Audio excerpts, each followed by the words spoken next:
Welcome back to another Yu-Gi-Oh! Duel Links video. For this one, we're going to go ahead and do a level 40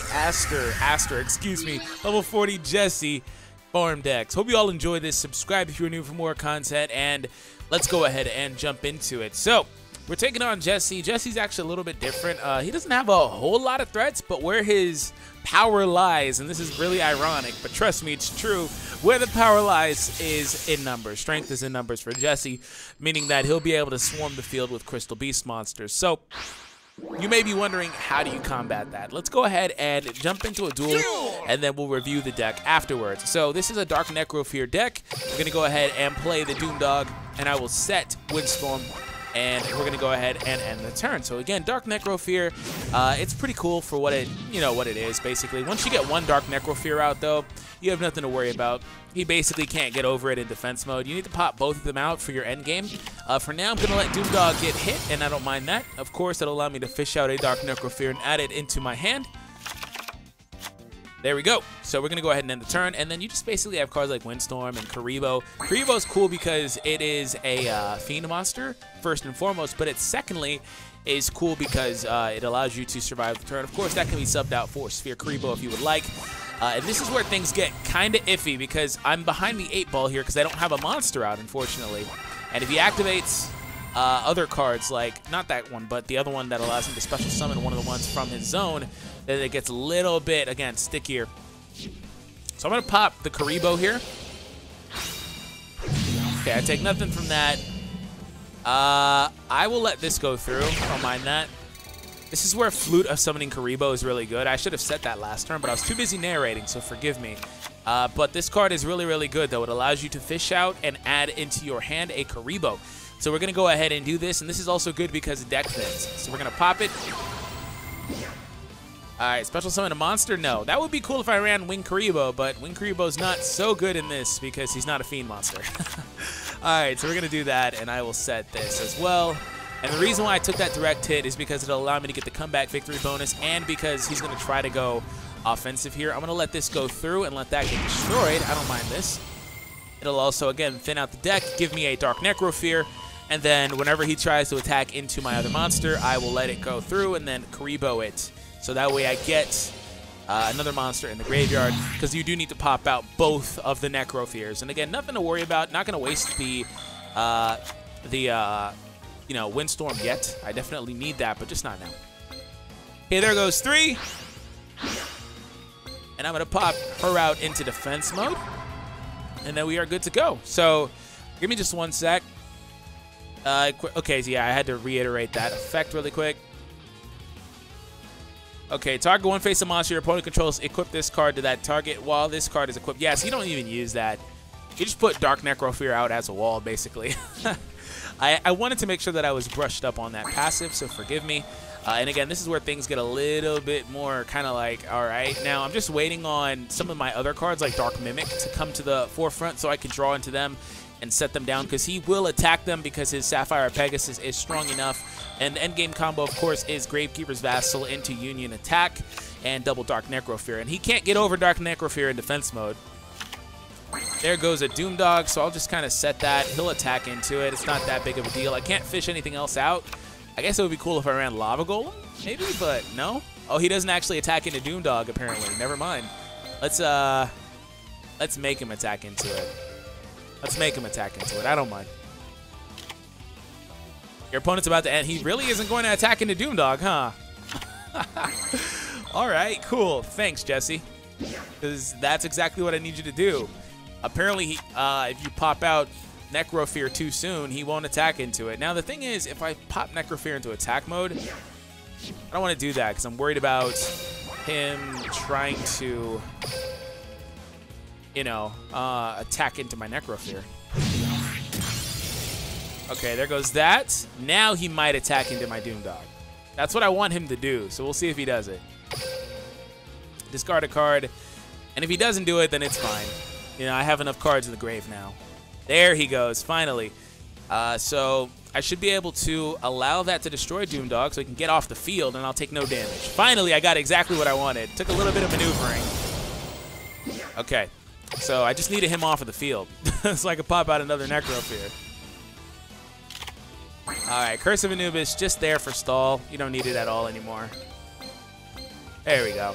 And again, I could have popped out Necrofear, but it's very important that I was able to have 2 on the field and leave a spot open, which is why I needed to get rid of the monsters. And it's unfortunate I didn't get to that 500 LP spot. You don't really need to get there. This deck should get you 7 to 8K without that, but it's unfortunate I didn't get there because of the fact that, you know, just a little bit more push and a little bit more bonus. Although I could be mistaken in misremembering that, but it doesn't really necessarily matter. Also, if you get in a position where you have a lot of cards in your hand, you just kind of just let it go and discard stuff, because, I mean, that helps you with late game if you need to pop out Dark Necrofear later on, I guess. But he can't stop you. I mean, you're going to go direct. He has nothing to do that he can stop you with. So let's go into Gravekeeper's Vassal. Very important. I'm pretty sure you need to swap your monsters into attack mode. Yes, you make sure you swap the Dark Necrofears into attack position. So first and foremost, there's that. And we are going to go ahead and see, as it says, target one face-up monster you control, add up the total attack of all face-up monsters in attack position that you can currently control. Then during the battle phase of this turn, only the monster that you chose gains that much attack but cannot inflict battle damage. Also, all other face-up monsters cannot attack. So yes, this is why you need Gravekeeper's Vassal as well, because he doesn't even inflict battle damage. His effect is everything he does is treated as effect damage, which actually works in tandem with the extra effect damage only bonus that you get, which is why it's very important not to attack with Dark Necrofear and then inflict attack, you know, like battle damage or anything like that. So Union attack. There we go. And then we go into the battle phase. And we are just below the 10K number. What we really wanted here, and I totally forgot about it, was you would have wanted to have ran a character that would have been able to use Power of Dark, which I think only Yugi can do that. Or you would have wanted to have ran the Yami card. So I'm going to just barely miss the 10K attack because I totally flubbed up.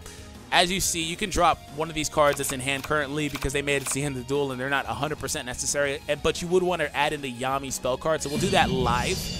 So this will probably be about a 7K farm because I forgot about that and didn't hit that 10K number. Again, that is very important because you're going to get more additional attack. So let's go ahead and make that brief change, and I'll show you guys the deck as well, and we'll go over it. So thank you guys for tuning in and making it through this point of the video with me. I appreciate it. So let's see what we get. Yeah, see, just barely under it, especially with the campaign bonus. So it would have been a 6,800, so we would have definitely got it. You know what would have got me over it as well? Getting that additional bonus. Actually, I think it's 3,000, right? Isn't that a 3,000 bonus over 9,999 damage?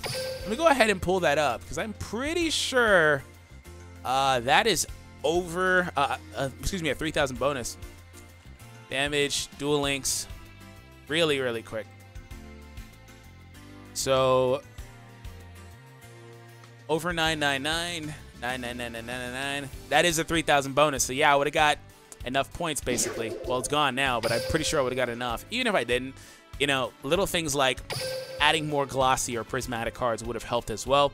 So really quick, this is the deck list that we used for this farm video.